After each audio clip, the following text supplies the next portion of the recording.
Hello and welcome to the news at 10 on NTA News 24. We are reaching you live in Abuja. I am Chinenye Moye. First, let's bring you the headlines. Niger State Governor Umar Bago visits scene of tanker explosion, bans heavy-duty trucks from plying one-way route.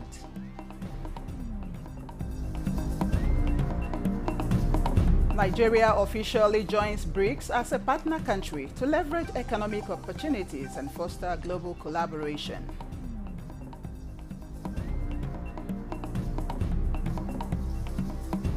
And renewed relations between China and Nigeria focuses on tourism and cultural exchanges, fostering deeper ties.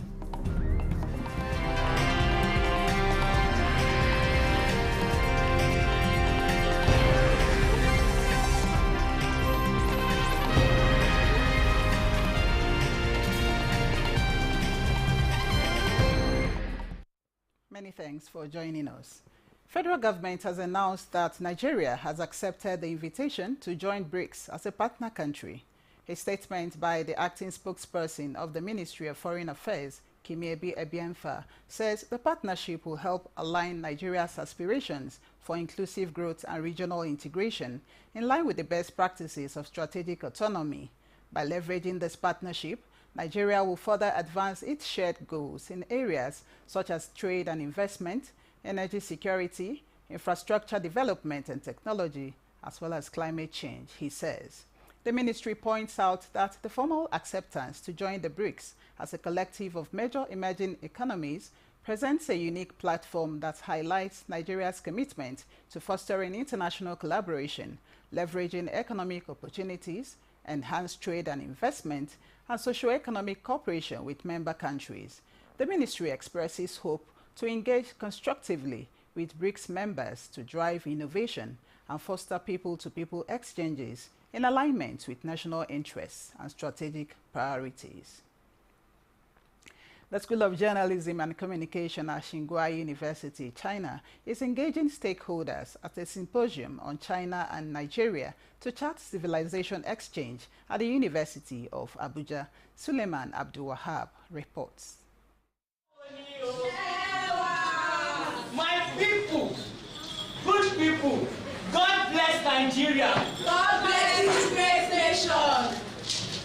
Keep on winning. Hey, winning. Hey, winning. Hey.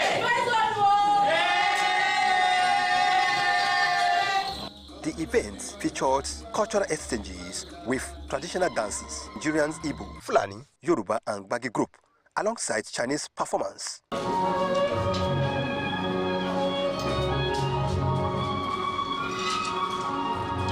The Chinese ambassador to Nigeria, Yu Tenhai, emphasized that the relationship between China and Nigeria goes beyond economic, stressing the importance of human-to-human connections. Before this seminar, I had a very good meeting with the Vice Chancellor of the University of Abuja.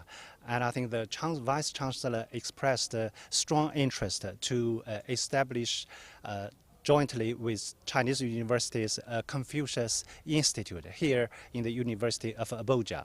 I believe that the Confucius Institute and other institutes and think tanks could play a significant role in enhancing the civilization exchanges between our two countries. The Director General, Voice of Nigeria, Jibrin Baba Ndasi, encouraged Nigerians to share and appreciate their cultural heritage and strengthen the bilateral relationship between the two countries. We are going to be very unapologetic. If something good is happening in our country, we are going to say it, as it is happening now. President Bola Ahmed Tinubu remain very forceful, remain very clear, and is very courageous and bold in taking decisions on behalf of all of us, all Nigerians, to ensure that Nigeria catch up and even go surpass countries that Nigeria was at par with at independence. You can see even the speakers alluded it. We should look ourselves at once by recognizing our diversity. That will actually engender peaceful coexistence, not only in Africa, not only between the peoples of Africa, Nigeria and China, but in the entire world. Many Nigerians shared personal stories recounting the positive impact of exchanges between the two nations. By visiting China, my capacity is built not just as a reporter. I am I'm diversified now. I can confidently say I am not just a local reporter, I'm an international reporter because of the way what I achieved in China. In China, we were able to visit several provinces, and honestly, I must say that we need this collaboration, because with this kind of collaboration, we'll be able to learn how they're doing, how did they succeed, then we'll be able to succeed as well. So the collaboration, this event this morning is going to go a long way. Earlier, the VC talked about creation of Confucius Institute, so it's going to be wonderful. As both countries continues to deepen their ties, the future of their bilateral relations looks promising, paving the way for stronger partnership and shared prosperity. In Abuja, Suleiman Tabu Abdulwahab, NT News. The presidency has refuted reports on the social media claiming of an arbitration proceeding in Paris, to which the Nigerian government is a party, describing such as fake news. Special Advisor to the President on Information and Strategy, Bayo Onanuga, in a statement says the private proceeding, which should not have been reported in the media, is entirely confidential until the international arbitrators decide. While respecting the confidentiality of the proceeding, the presidency has made it categorically clear that President Bola Ahmed Tinubu has not forced anyone to testify for or to refrain from testifying against Nigeria. All the eminent Nigerians involved in Nigeria's defense are doing so willingly and out of sheer patriotism and conviction, which President Bola Tinubu and the entire country are grateful to them. The Economic and Financial Crimes Commission, EFCC, has arrested 25 suspected internet fraudsters in a cybercrime training center in Benin City, Edo State. A statement by the commission says the arrest was triggered by credible intelligence that indicated the apartment being used as a Yahoo Academy for internet-related fraud and other fraudulent activities. Items recovered from the suspects include 6 cars, laptops and phones. The suspects will be arraigned as soon as investigations are concluded. Governor Mohammed Umar Bago has directed that no vehicle coming from Maje axis should be allowed to pass through Diko in the meantime. This is as the governor visited the scene of the tanker explosion around Diko Junction, Gurara local government area of the state. Hussaina Musa reports. Tragedy reportedly struck when the petrol tanker crashed in an attempt to transfer its content into an awaiting tanker. In the process, the product came in contact with a generator that was used to power the transfer, triggering an explosion that reportedly claimed more than 70 lives, injuring many, and property estimated in millions destroyed. Niger State Emergency Management Agency, in collaboration with Suleja Local Government Emergency Committee and good-hearted volunteers, carried out search and rescue operation. We need the cooperation of the Union Transport, the Road Safety, and also the NUPENG people. All trucks cannot take one way on this flyover. They must go down and take a U-turn after Diko. You must enforce it. They appeal to the federal government to expedite action to complete the Mina-Suleja road, as the delay in the road project is contributing to the continuous loss of many lives. In Mina, Hussaina Musa, NT News. Meanwhile, the Minister of Petroleum Resources, Oil, Henneken Lopobiri, has expressed sympathy with the government and people of Niger State over the tragic explosion of a petrol-laden tanker at Diko Junction along the Abuja-Kaduna Expressway, which resulted in the loss of lives, leaving several others injured. He described the incident as heartbreaking tragedy. A statement by Nneamaka Okafor, Special Advisor, Media and Communication to the Minister, said Lopobiri commiserates with the families of those who lost their loved ones in the explosion. The Minister also prayed for the speedy recovery of those who sustained injuries in the accident. He emphasized the need for enhanced safety measures to minimize the occurrence of such incidents. Lopobiri also urged citizens to exercise caution during emergencies involving petrol-laden tankers. He appealed to the public to avoid approaching petrol-laden tankers in the event of any accident. He directed the NMDPRA to commence investigation on the incident and reaffirmed the federal government's commitment to ensuring the safety of petroleum transportation across the country, calling for sustained collaboration among relevant stakeholders to mitigate such incidents. In the same vein, the Nigeria Governors Forum has expressed deepest condolences to the government and people of Niger State over the loss of many lives during the tanker explosion at Diko Junction along Abuja-Kaduna Expressway. In a statement signed by its chairman and governor of Kwara State, Abdulrahman Abdul Razak, says the forum expresses concern over the tragic incident and pledged to take measures in enforcing safety standards on combustible materials. The statement further sympathized with families of victims and wished those with several degrees of injury during the explosion a speedy recovery, while appreciating the efforts of emergency responders in managing the situation from completely getting out of control. You're watching the news desk. You're watching the news at 10 on NTA News 24. Still ahead. Federal government moves to tackle ill treatment meted out to orphans in the nation's capital. We have more reports after the break. Do stay.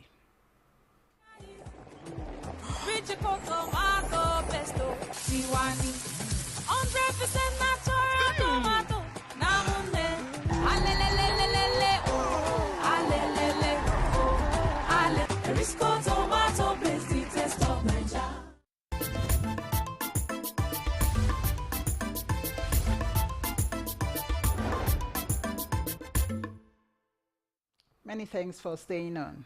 Secretary to the Government of the Federation, George Akume, says that the peculiar nature of the work being done by the Office of the SGF, there is need to exempt it from the envelope budgetary system. This was while addressing the Senate Committee of Federal Character on the 2024 budget performance and the 2025 budget proposal.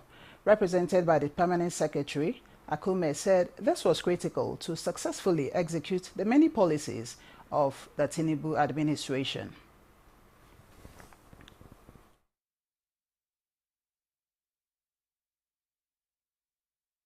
The office we are talking about is just like 5 ministries put together, having a capital budget of 7-something billion. In total, averaging about 1-something billion per extra ministerial office. And a new regime has come up with so many innovations, so many policy changes that are meant to impact on the citizens of this country.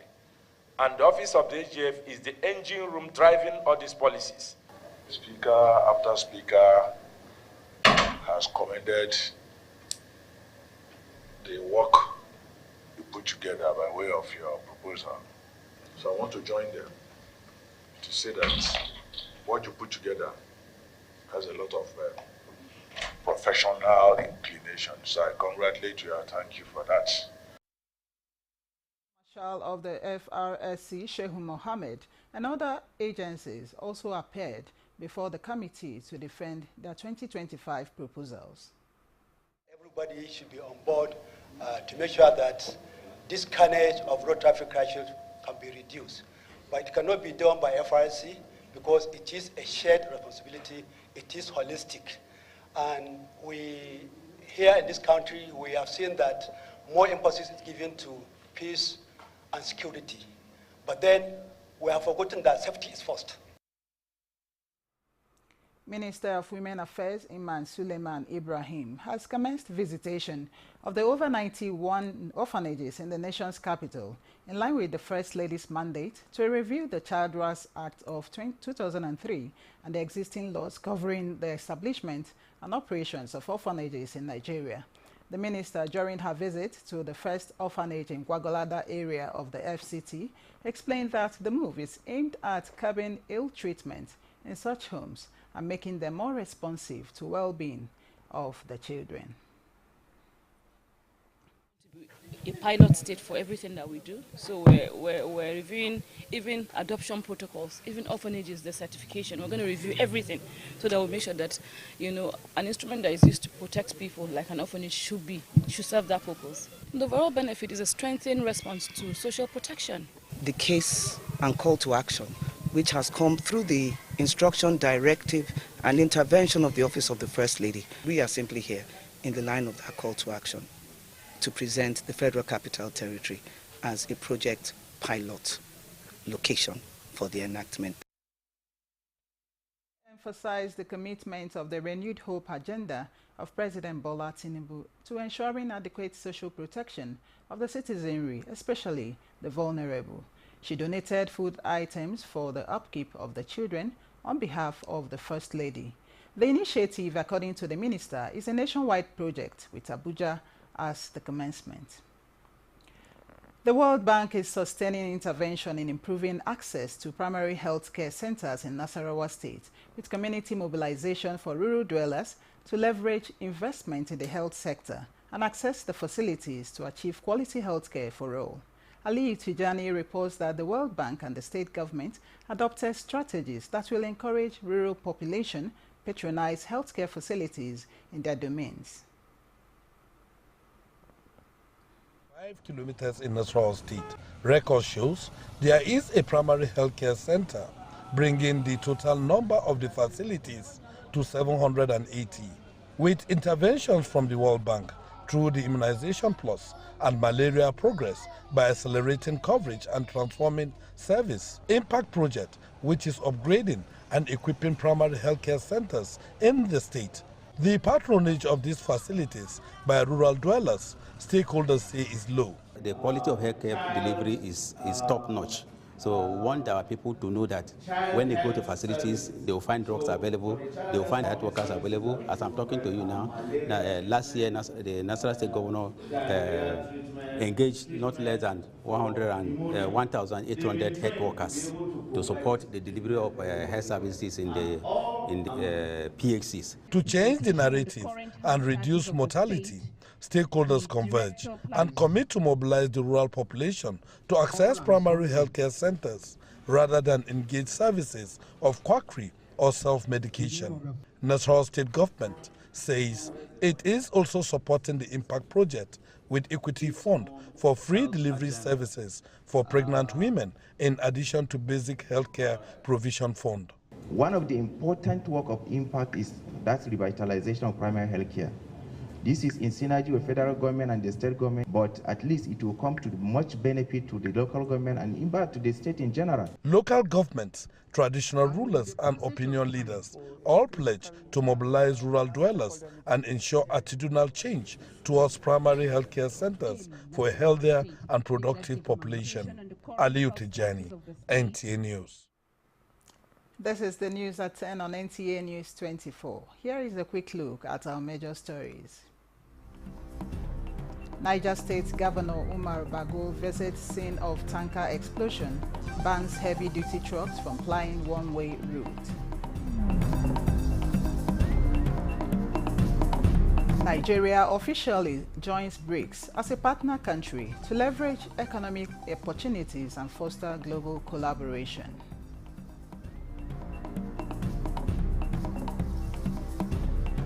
Renewed relations between China and Nigeria focuses on tourism and cultural exchanges, fostering deeper ties.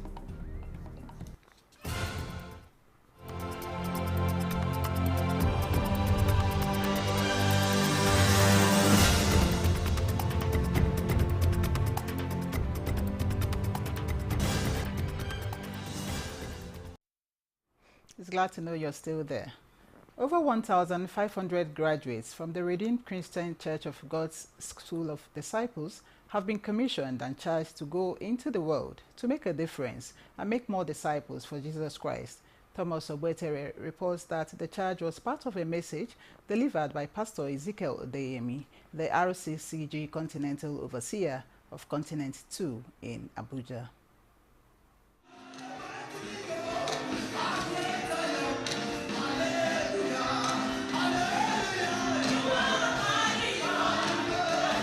RCCG Continental Overseer of Continent 2, Pastor Ezekiel Odeyemi, encouraged graduates to go into the world and add value to the kingdom as commanded by Jesus Christ. Valuable people are always bringing values to wherever they go, whether it is in the family or in a place of work or in the church. The only way we can know that you are valuable is by the values that you bring. So that's a charge to them. We are salt of the earth. We must add value. We are light of the world. We are to illuminate darkness in the whole universe. To the new soldiers of Christ, the goal is to continuously ensure absolute unity among followers of faith and uphold the tenets of Christianity. I will not complain. I will be determined, just like Apostle Paul said. He said, greater work shall I do. This school really taught me a lot and a lot. It's a school that all Christians in the world must attend. The Abuja coordinator of the school, Assistant Pastor Teju Ladibo, explains that the ROCCG School of Disciples is about teaching and learning of God's ability to deliver and redeem mankind. They have gone through the training.